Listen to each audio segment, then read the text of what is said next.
سلام بچه ها، خوش اومدید به یه ویدیوی دیگه از چنل گل گیمر. اومدیم امروز پارت 2 نجات کریر منچستر یونایتد رو بگیریم. تا آخر ویدیو با ما همراه باشید. اگه ویدیو قبلی رو دیده باشید یا اگه ندید حتما برید اون ویدیو رو ببینید. ما منچستر یونایتد اومدیم لیگ دسته‌داری پریمیر لیگ یعنی سقوط کردن و من اومدم که منچستر دوباره به پریمیر لیگ صعود کنه. یه کاری کنم منچستر به پریمیر لیگ صعود کنه. خب من دوربین رو میچرخونم که بتونید ویدیو رو تماشا کنید. خب بچه ها، این از جدول رنکینگ است که منچستر یونایتد طبق قسمت قبلی با 4 بازی که انجام بده در صدر جدول، یعنی هر 4 تا بازیشو برده.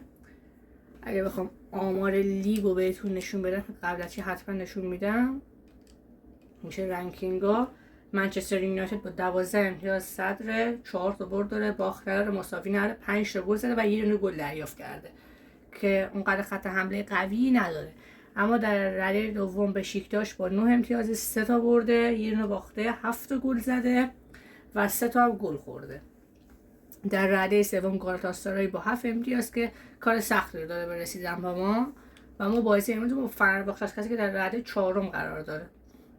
بازی‌ها رو بیشترشون که می‌دونیم که اسکیپ می‌کنیم و اینم از ترکیب تیم منچستر یونایتد که ادرسون در دروازه است، اینیگو مارتینز، دلیخت، لوکشاو، دیگو دالو، جوشوا کیمیش، برونو فرناندز، جمال موسیالا، ماتیوس کونیا، جرمی دوکو و لواندوفسکی.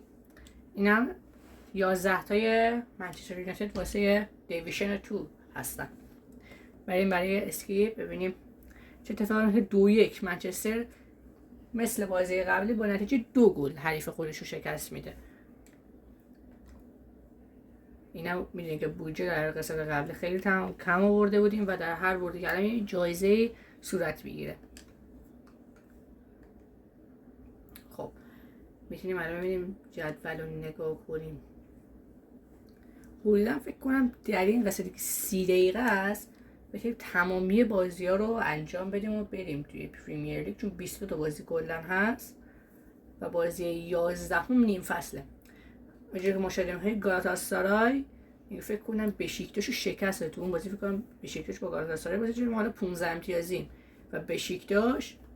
بریم یه بار دیگه جدول رو نگاه کنیم بفهمیم. ما با بشیکتاش بازی داریم.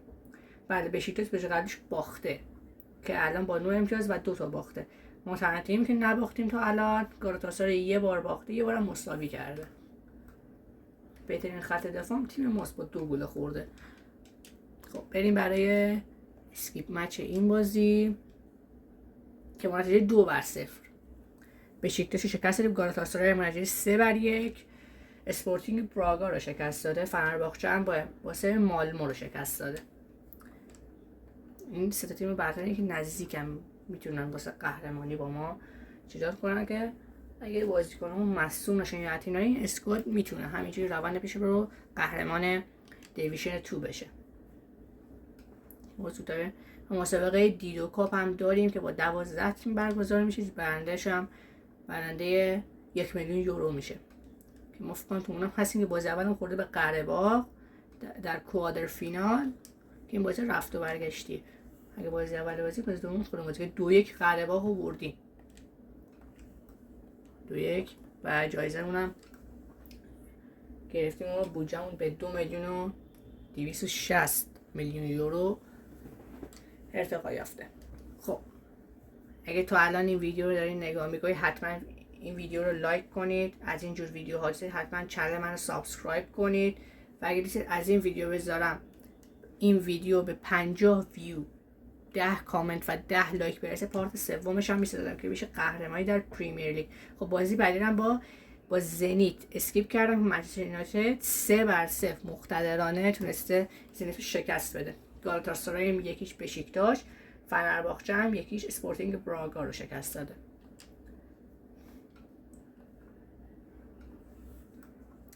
بهتون میگم که آخر فصل تمامی بازیکن‌ها چیشون رو نگاه میکنیم که ببینیم در چه حد پیشرفت کردن، میتونن تو تیم بمونن واسه پریمیر لیگ یا نه، یا مثلا ما توی وقتی میرسه به پریمیر لیگ ما باید بازیکن‌ها رو تغییر بدیم. بازی با کلوب بروژه که نگاه میکنیم ما با 21 امتیاز یعنی منچستر یونایتد صدر جدوله. در رده دوم گالاتاسارای با 16 امتیاز، در رده سوم کوپنهاگن با 15 امتیاز. خب اینجا بریم رنکینگ اینا. متیوس کونیا بهترین پاسور دیویشن، پشت سرش آرنه انگلز از سلتیک و پشت سرش جوشوا کیمیش با 2 تا پاس گل. برترین گلزنم اگه بتونیم اینجا ببینیم رابرت لواندوفسکی با 5 گل زده، پشت سرش توسان و پشت سرش اون رالستان که اینا 5 گله های بله. متیوس کونیا هم 2 گل است، برونو فرناندز هم همینطور، جمال موسیالا هم همینطور. بهترین گلزنمون تا الان رابرت لواندوفسکی. خب این بازی با کلوب بروژ هم اسکیپ میکنیم، بیشتر بازی رو اسکیپ میکنیم. با نتیجه 3-0 با نتیجه 3-0 ما کلوب بروژ شکست دادیم. در این بازی هم کلین شیت کردیم. خیلی نشون میده دفاعامون دارن بی‌نظیر عمل کردشون، یعنی کلین شیت انجام میدن. 2 بازی متوالی تیم ما کلین شیت کرده. فکر کنم الان باید بازی 9ممون باشه در چی و بازی رو که اونجا می‌بینیم فیکسچرهای 15 بوندسلیگا اون 15 بازی انجام دادن و بعد ما بازی 9ممون هست. بازی 9ممون ما با 24 امتیاز اولیم، کوپنهاگن با 18 امتیاز دوم، فنرباخچه با 16 امتیاز سوم. رده دوم و سوم و چهارم واقعا خیلی امتیازشون انگار به هم نزدیکی که تکون می‌خورن.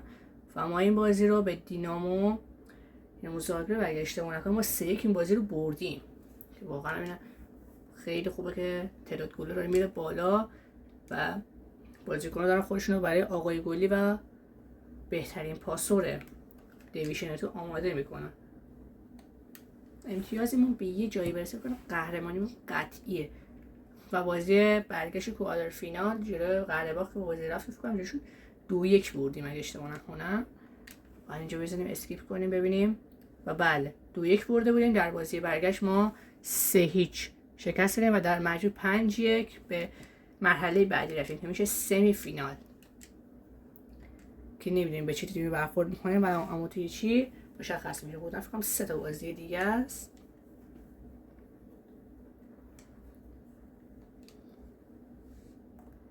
بریم برای بازی 10 که میشه آخرین بازی نزدیک به نیم فصل، بازی با گالاتاسارای. یه بازی سخته که منچستر یونایتد با نتیجه 2-0 گالاتاسارای رو شکست میده. فکر کنم نیم فصل کلا دیگه آخرین بازی نیم فصلمون باشه. میریم قبل نیم فصل هم آمار رو چک میکنیم تا یه مقدارم بودجه اضافه کردن 390,000 یورو دست خود رد شدیم. خب فکر کنم دقیقا این آخرین بازیمون باشه. اگه من برم این نگاه کنم اینجا بریم ببینیم مچ آنالیزا. ما تمامی این بازی رو انجام دادیم. فکر کنم بازی اولم دوباره میخوره به سلتیک، یعنی این بازی با گالاتاسارای که انجام دادیم تمامی بازی که انجام دادیم. بازی اولمون 2-1 بردیم، بازی دوم 1-0 جلوی دینامو. اولین بازی هم جلوی سلتیک 2-1 بردیم، دومی جلوی مالمو 1-0، جلوی کوپنهاگن 1-0، جلوی قره‌باغ 1-0، جلوی فنرباخچه 2-1، جلوی بشیکتاش 2-0، جلوی زنیت 3-0، جلوی کلوب بروژ 3-0، جلوی دینامو زاگرب 3-1 و جلوی گالاتاسارای 2-0 که الان این بازی اون هست با اسپورتینگ براگا. اینجوری میگم آخرین بازیه و بازی رو 2-2 کردن. یعنی تو بازی آخر منچستر نداشت به بردای متوالیش ادامه بده و نتیجه رو بازی 2-2 تمام میکنه و به نیم فصل پایان میده. برای نیم فصل همون شو بریم برای ادامه فصل که اگه این بره بگم نیم فصل کنم تموم شده باشه. کلا 22 تا تیمی اینجا مشخص میشه که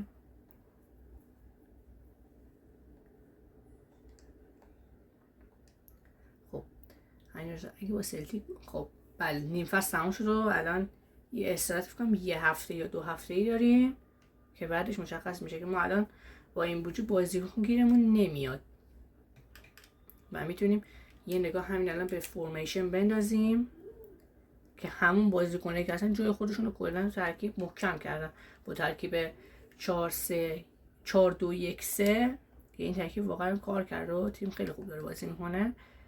تو اینام ما برایان امبوبو رو داریم که میخوام امبوبو رو توی این فصل هم بازی بدم. مثلا میسون ماونت رو بیاریم بیرون و امبابه به جای تعویضی اصلا وارد زمین بشه.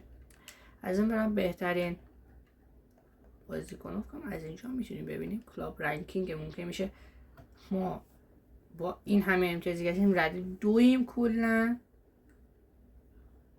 میتونیم ببینیم بارسا با 133 پوینت اول، ما با 133 ما با 132 پوینت دومی. برای چلسی، آرسنال، رئال مادرید، یوونتوس و المپیک لیون. بعد از اون ما باید بیایم اینجا توی اینفو لیگ، اینجا تمامی مچ اینفوامون رو میتونیم اینجا ببینیم که تیم چی کار کرده چی کار نکرده که میشه این آمار.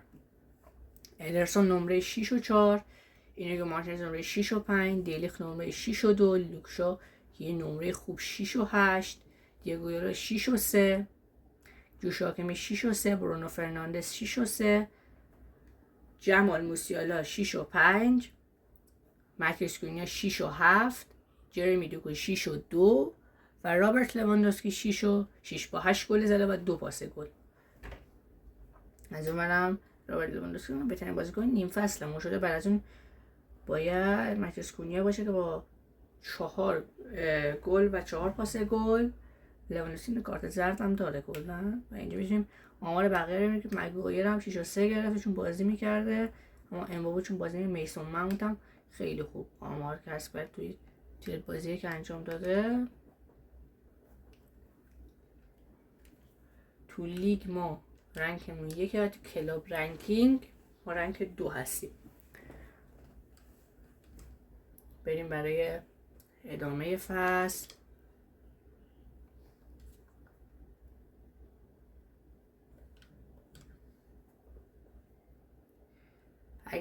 اگه بعد از این پارت 3 رو بسازیم، بعد از پارت شما در کامنت یا در همین کامنت میتونید تیم بعدی که به کریر نتیجه چه فرقی نداره، هم در لیگ ایران و هم در لیگ های اروپایی ما میتونیم تیم ها رو انجام بدیم که این به کامنت های شما بستگی داره. خب اولین بازی ادامه فصلمون میشه در نیم فصل دوم با سلتیک از تیم سوم جدول اسکیپ مچ می‌بینیم بازی چیشون رو بردیم و اینجا 3-0 سلتیک رو شکست دادیم.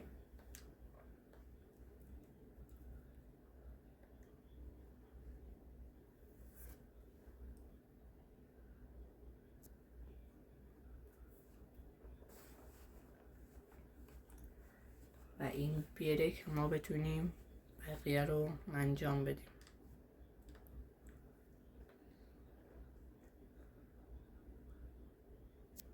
خب بچه ها ما الان بازی اول هم داریم و یه هفته یا 2 هفته اینجا هم استراحت میخوره بهمون تا میریم بازی با دوم با اشتباه ها مالمو بازی داشته باشیم.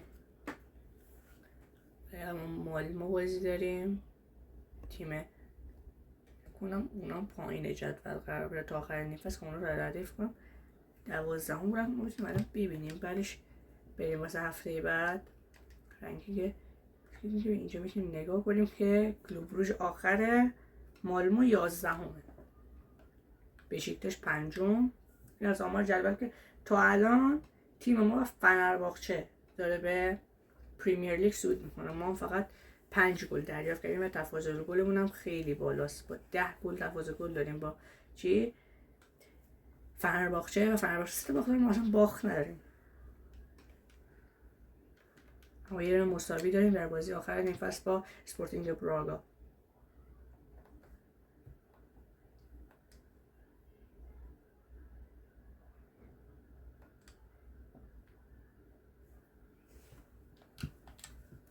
یه هفته دیگه هم باید اسکیپ کنیم.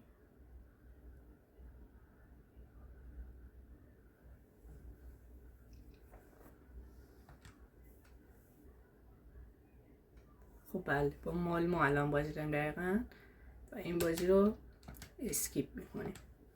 میشه بازی تو پریمیر لیگ بیشتر بازی داریم و مالمو رو با نتیجه 4-1 شکست دادیم و اونور فنرباغچه و سلتیک چه بازی کردن با نتیجه 4-3 سلتیک موفق شده که فنرباغچه رو شکست بده.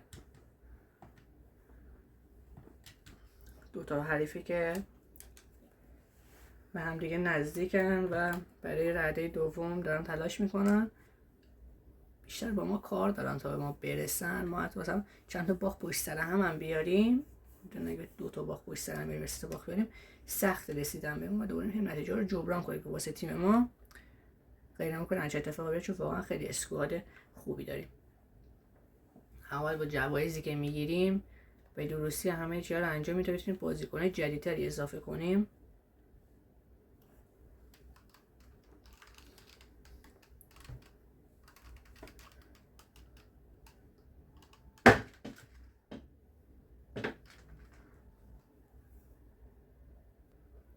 و بچه‌ها بازی 14ام فصلی، بازی 3 نیم فصل دوم با کوپنهاگنه که ما بازی رفت با این تیم بردیم بچه 1-0. ببینیم اینجا بچه چی کار میکنن. نتیجه 2-0 کوپنهاگن رو شکستن، تیم رده دوم جدولو.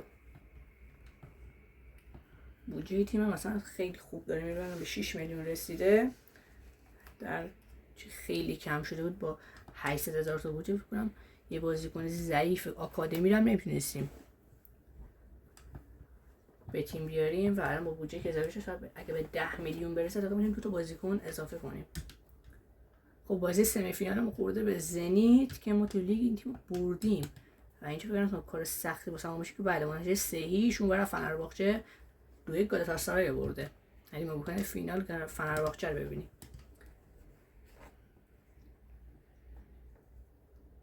رابرت لواندوفسکی فکر کنم آخرین فصل بازیش باشه و این فصلی که داریم میدرخشه، ما فکر کنم فصل بعدی تو پریمیر لیگ ببینیمش. احتمال زیاد خدافظی میکنه.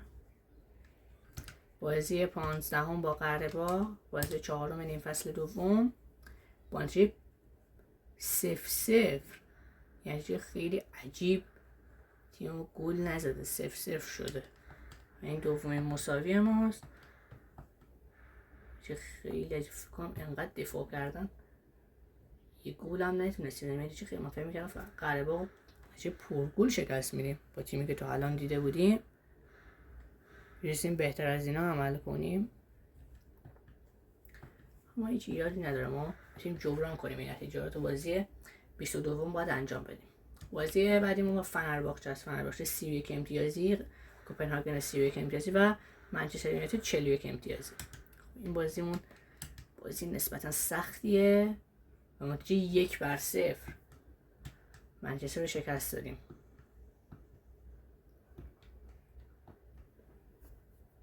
بچه من بعد از اینه که تیم میسی بهتون نشون بدم که واقعا این چیز خیلی باحالیه و توسط شما شوکه میشین از این اتفاق. دیدیم بره من بهتون نشون میدم.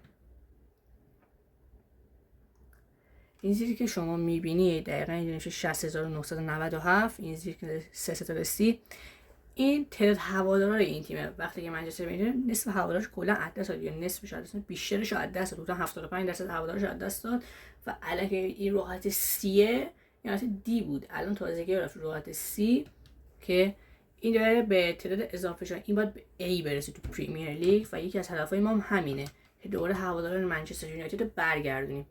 و بازی سمی فینالمون با زید که بازی برگشتش بود، ما نتیجه 4-3 در مجموع 7-0 شکست دادیم و رفتیم به فینال در مقابل فنرباغچه که در بازی دومش هم در خانه گالاتاسارای 2-0 گالاتاسارای برده.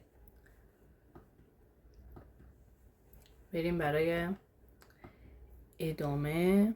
فکر کنم تو آخر فصل تو این قسمت بتونیم بریم، یا کلا فصل سوم بشه واسه پریمیر لیگ. قسمت سوم ببخشید پارت سوم بشه واسه پریمیر لیگ. احتمال 4 تا پارت داریم.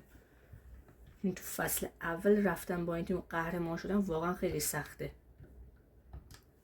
در مقابل آرسنال و لیورپول و رقیب منچستر سیتی خیلی سخته. و بازی با بشیکتاش هم نتیجه 2-0 بردیم.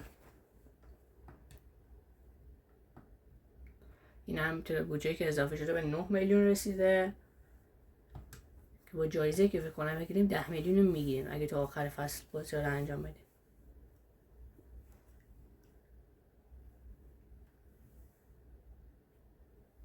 بچه‌ها بریم واسه ادامه. من یه تیکر اسکیپ کردم که خیلیش طول میکشید دیگه، حدوداً 1 دقیقه طول کشید این دفعه که دوباره برگشت.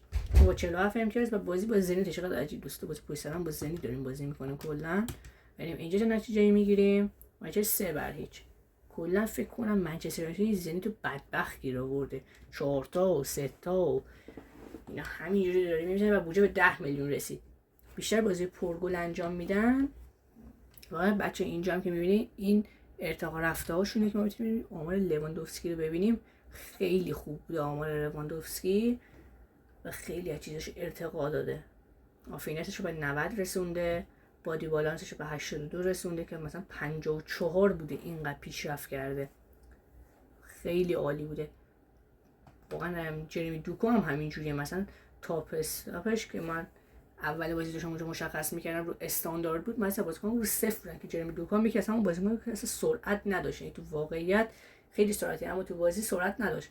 الان به 90 یعنی آخرین اوورال رسیده. متیاس کونیا هم همینجور اورالش ارتقا داره، متعادل اما خیلی خوب. جمال موسیالا هم همینطوره، با سرعت دریبلاش دارن کلا تیمو چیکار کنن. چند تا بازیکن اصلیمون جرمی دوکو، رابرت لواندوفسکی، جمال موسیالا، برونو فرناندز، این چند تا 100% باید بمونن واسه فصل بعدی. اما لواندوفسکی رو باید ببینیم آخر فصل چه اتفاقی واسش میفته. بازی 19 با کلوب بروژ، فکر آخر جدولم از کلوب بروژ دیگه قهرمانی ما تاییده. بله 3 کلوب بروژ رو بردیم و زنیت کوپنهاگن رو برده. از اون برم گالاتاسرای 2-1 فنرباغچه رو شکست داده. خیلی خوب بوده نتیجه. ما توی دیتو کاپ هم هستیم، دیتو کاپ که اونجا هم اگه ببریم 1000 یورو 1 میلیون یورو برنده میشیم. اما جایزه صعود نمیدونم چقدر یا خود باشگاه با اسپانسرش چقدر میدن. اما یکی از اسپانسرامون گریت وازل ایرلاینه که ما تو هر بازی کنیم 390,000 یورو به ما میده که این تو پیشرفت داره. مثلا به خاطر هوادارا هر چی تعداد هوادارا بره بالاتر ما اسپانسرای بیشتری جذب میکنیم. با دینامو زاگرب بازی 20 بریم ببینیم چی میشه که منچستر یونایتد با نتیجه 1-0 میبره که همینجا به فصل واسه قهرمانیش کلا تایید بشه و به فصل خاتمه بده. یه بازی دیگه داریم، 2 بازی دیگه داریم، یه بازی دیگه فکر کنم داشته باشیم. بازی آخرمون هم با اسپورتینگ براگاه که بله اینجا یه دونه فینال دیدو کاپ اول باید بریم. بله اینجا باید فینال اول بریم بعدش اونجا. خب این فینال هم اسکیپ میکنم چون فیلم احساس میکنم بچه‌ها میتونن ببرن. ما 2-0 فینال رو شکستن و یه قهرمانی رو ما گرفتیم. مثلا به 12 میلیون رسید. خیلی خوبه. ما تیکه قهرمانی در دیتو کاپ زدیم که اولین جام منچستر یونایتد بعد از سقوطش بود. یه جام و اینجا میتونیم ببینیم که بله این کلا به صورت درختی فکر کنم بهش میگم که ما اومدیم به فینال و اونجا نکنیم اینجا شکست دادیم فنرباغچه رو و بعد از اونم اینجا هم که بهترین بازیکنه چی که بازیکن فنرباغچه بوده نمی کدوم بازیکنشه بهترین پلیر شده. تاپ اسکور که میشه بهترین گلزن لواندوفسکی بوده. بهترین پاسور هم جرمی دوکو بوده. فکر کنم جرمی دوکو هم خوش دیگه رو ثابت میکنه که تو ترکیبی فیکس باشه. و اینم که میبینید برنده چیک 1000 یورو بهش تعلق میگه که ما پولمون به 13000 تا رسید. و اینم نه یه بازی دیگه با بازی 22 هم دو تا بازی مونده کلا. و اینجا بازی با گالاتاسرای که با نتیجه 3-2 کلا تو این چند بازی ما بیشتر از یه گل تو هر بازی دریافت نکرده بودیم که این دفعه 2 تا گالاتاسرای یه رکورد چکنی هم انجام داد. رایده دوم ببینیم که چه کسی قراره با ما به پریمیر لیگ صعود کنه.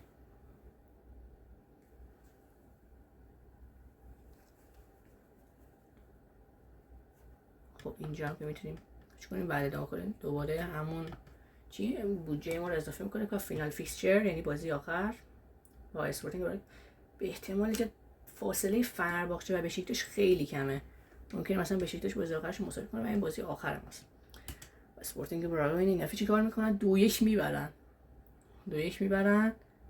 از اون سمت هم بشیکتاش هم 2-1 برده. فنرباغچه هم 4-0 برده. بعد ببینیم چه کسی با ما صعود میکنه اینجا مشخص میشه. خب این از آخرین بازی بود و ببینیم فکر کنم یه چیزی رو رد کردم. به احتمال زیاد یه چیزی سریع دستم خورد و رد کردم اینجا مشخص بشه.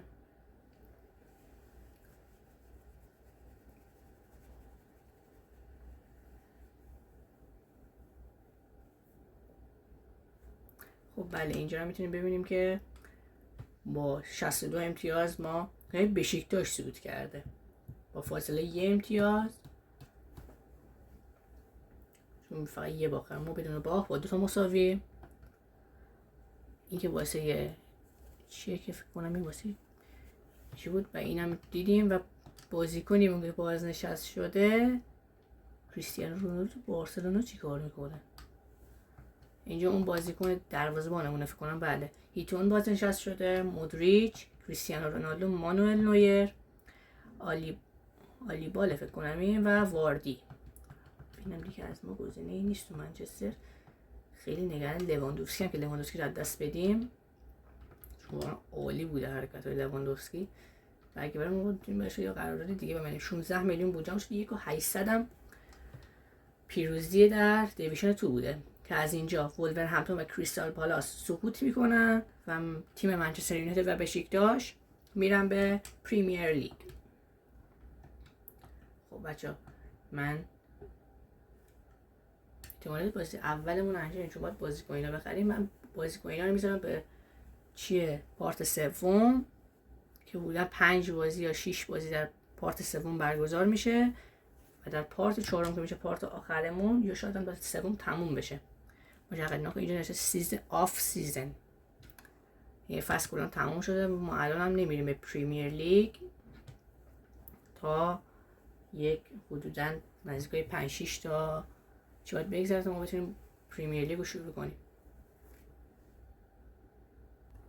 خب بچه ها اگه از این جور ویدیوها دوست حتما چنل من رو سابسکرایب کنید، این ویدیو رو لایک کنید و گفتم که ما باید بعد از منچستر یونایتد با یه تیم دیگه هم کریر داشته باشیم که شما در کامنت چه ایرانی چه اروپایی فرقی نمیکنه، هر تیمی بگین ما باش کریر ماد میزنیم، نجاتشون میدیم.